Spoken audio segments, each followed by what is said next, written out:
All right, so you've got a big, medium, or high voltage electrical interview coming up. Perfect. You are in exactly the right place. What we're going to do right now is build a visual guide to the core concepts you absolutely have to know, turning all that complex theory into clear visuals that will really stick.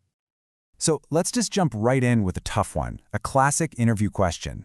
How you answer this can be the difference between a good candidate and a great one, because it digs deep into how well you understand transformer protection. We're going to break down exactly how to answer this and give you the visual tools to walk in there with total confidence. Okay, ready? Let's get into it. First things first, we gotta lay the groundwork. Before you can start talking about protection schemes or cable testing, an interviewer needs to see that you get the big picture. They want to know that you understand the key differences between the voltage systems and what's actually inside a substation. So, what's the real difference here? It all comes down to the physics of managing that voltage. On one side, you've got medium voltage. Think of that as your local power delivery network, like the 11 kV feeders you see all over the Gulf. On the other side is high voltage. This is the superhighway for electricity. We're talking massive physical clearances and huge insulators, all just to stop the electricity from literally jumping through the air. It's not just about bigger equipment, it's a whole different ballgame for safety and reliability. Think of this as your mental map for any substation. An interviewer doesn't just want you to list these parts. They want to see you connect the dots, tell the story of how they work together. For instance, how the current transformers, the system's eyes and ears, feed information to the protection relays. That's the brain. The brain then tells the circuit breakers, the muscle, to operate during a fault. Being able to explain those relationships, that's key. Oh yeah, get ready for this one. GIS versus AIS. It's a classic question because it's all about engineering trade-offs. Think of gas-insulated switchgear, or GIS, like a submarine. It's super compact, sealed up tight from the outside world, and perfect for indoors. But boy, is it expensive. Then you have air-insulated switchgear, or AIS. This just uses plain old air as the main insulator. It's economical, but it needs a ton of space outdoors where it's exposed to everything.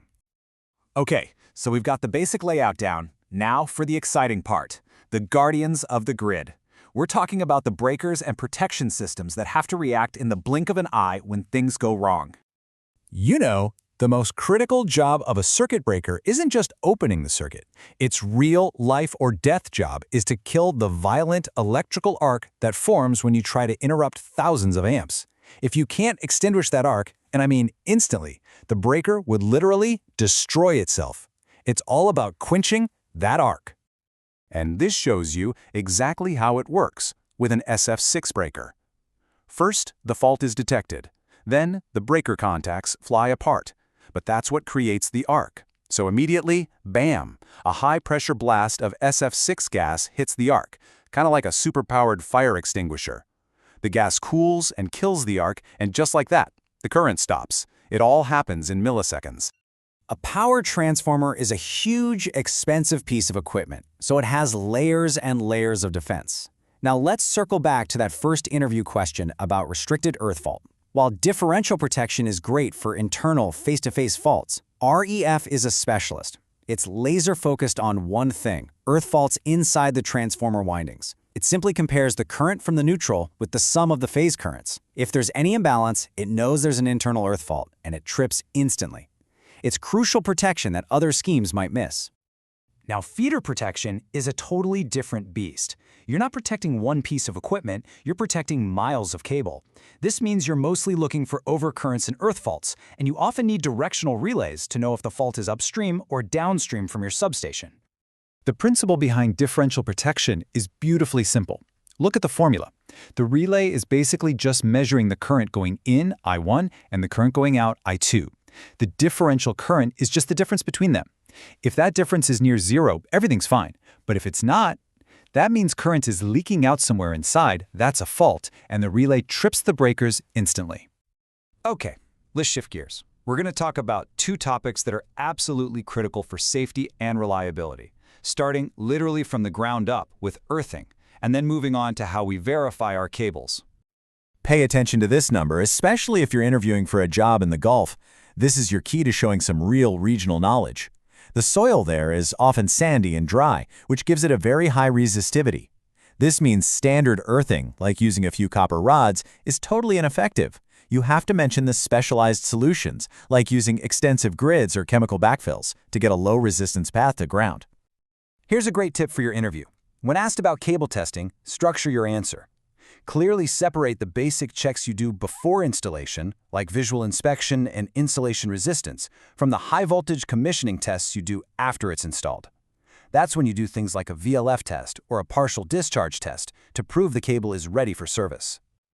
All right, let's tie all of these components together by looking at the transformer's dynamic role and the overall journey of power. The on-load tap changer, or OLTC, is the transformer's secret weapon for grid stability. As loads change all day long, the grid voltage can sag or swell. The OLTC automatically adjusts the transformer's ratio on the fly to counteract these changes, keeping the voltage delivered to customers within a tight, stable band. This simple flowchart, well, it tells the entire story of the grid. In an interview, being able to trace this path from generation up through the HV transmission network and down into the MV distribution system, it shows you understand the complete picture, not just the isolated components. So, there you have it. We've built a solid visual framework. We've covered the fundamental systems, the protective guardians like reef, the critical groundwork of testing and earthing, and the operational powerhouses. These are the core building blocks you need for a successful MV/HV interview. And this is the final thought I want to leave you with. A great candidate doesn't just describe the current system. They think critically about its future. Being able to discuss improvements, whether it's through new technology, better maintenance, or smarter grid design, that is what will truly make you stand out.